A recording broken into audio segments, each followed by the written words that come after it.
ಇನ್ನು ಬೆಂಗಳೂರಿನಲ್ಲಂತೂ ರಸ್ತೆಗಳು ಮೃತ್ಯುಕೂಪ ಆಗ್ತಾ ಇದೆ. ಬೆಂಗಳೂರಿನ ರಸ್ತೆಗಳಲ್ಲಿ ಮಧ್ಯೆ ಹಂಪ್ಸ್ ಮಾತ್ರ ಅಲ್ಲ, ವಿದ್ಯುತ್ ಕಂಬ ಕೂಡ ಇದೆ. ಬಹಳ ಎಚ್ಚರಿಕೆ ವಹಿಸಬೇಕಿದೆ. ಗೆದ್ದಲಹಳ್ಳಿ ಭೈರತಿ ಮುಖ್ಯ ರಸ್ತೆಯ ಮಧ್ಯದಲ್ಲೇ ವಿದ್ಯುತ್ ಕಂಬ.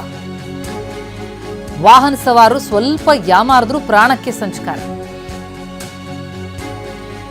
ಬೆಸ್ಕಾಂ ಅಧಿಕಾರಿಗಳ ನಿರ್ಲಕ್ಷ್ಯ ಸವಾರರಿಗೆ ಪ್ರಾಣ ಸಂಕಟ. ನೋಡಿ, ರಸ್ತೆಯಲ್ಲೇ ಇದೆ.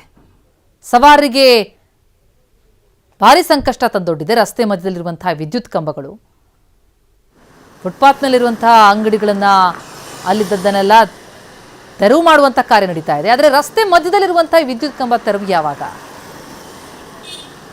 ನಮ್ಮ ಪ್ರತಿನಿಧಿ ಅಲ್ಲಿಂದ ಪ್ರತ್ಯಕ್ಷ ವರದಿ ನೀಡಿದ್ದಾರೆ ನೋಡಿ. ಬೆಂಗಳೂರಿನಲ್ಲಿ ಜನಸಾಮಾನ್ಯರು ಅಥವಾ ವಾಹನ ಸವಾರರ ಜೀವಕ್ಕೆ ಬೆಲೆನೇ ಇಲ್ವಾ? ಯಾಕಂದರೆ ಆ ರೀತಿ ಪರಿಸ್ಥಿತಿ ಬೆಂಗಳೂರಿನಲ್ಲಿ ಆಗ್ತಾ ಇದೆ. ನಾನೀಗ ಸದ್ಯಕ್ಕೆ ಬೆಂಗಳೂರು ಪೂರ್ವ ನಗರ ಪಾಲಿಕೆ ವ್ಯಾಪ್ತಿ ಗೆದ್ದಲಹಳ್ಳಿಯಿಂದ ಭೈರತಿಗೆ ಸಂಪರ್ಕ ಕಲ್ಪಿಸುವ ರಸ್ತೆಯಲ್ಲಿದ್ದೀನಿ. ಈ ಒಂದು ಮುಖ್ಯ ರಸ್ತೆಯಲ್ಲಿ ಯಾವ ರೀತಿಯಾಗಿ ನಿರ್ಲಕ್ಷ್ಯ ಎದ್ದು ಕಾಣಿಸ್ತಾ ಇದೆ. ನೀವು ನೋಡ್ತಾ ಇದ್ದೀರಾ, ಒಂದು ವಿದ್ಯುತ್ ಕಂಬ ನಡು ರಸ್ತೆಯಲ್ಲೇ ಇದೆ, ರಸ್ತೆ ಮಧ್ಯಭಾಗದಲ್ಲೇ ಇದೆ. ನೋಡಿ ಯಾವ ರೀತಿಯಾಗಿ ವಾಹನಗಳು ಓಟವನ್ನು ಮಾಡ್ತಾ ಇದ್ದಾವೆ ಅಂತಕ್ಕಂಥ. ಡಬಲ್ ರೋಡ್ ಕೂಡ ಇದೆ ಇಲ್ಲಿ, ಬಟ್ ಆದರೆ ರಸ್ತೆ ಮಧ್ಯೆನೇ ವಿದ್ಯುತ್ ಕಂಬವನ್ನು ಹಾಗೆ ಬಿಡಲಾಗಿದೆ. ಸ್ವಲ್ಪ ಯಾಮಾರಿದ್ರೂ ಕೂಡ ವಾಹನ ಸವಾರರು ಸಾವಿಗೀಡಾಗ್ತಾರೆ. ಸೊ ಈ ರೀತಿ ಪರಿಸ್ಥಿತಿ ಬೆಂಗಳೂರಿನ ಗೆದ್ದಲಹಳ್ಳಿಯಿಂದ ಭೈರತಿಗೆ ಸಂಪರ್ಕ ಕಲ್ಪಿಸುವ ಪ್ರಮುಖ ರಸ್ತೆಯಲ್ಲಿ ಇದೆ. ನಿತ್ಯ ಇಲ್ಲಿ ಸಾವಿರಾರು ಸಂಖ್ಯೆಯಲ್ಲಿ ವಾಹನಗಳು ಓಡಾಟವನ್ನು ಮಾಡ್ತವೆ.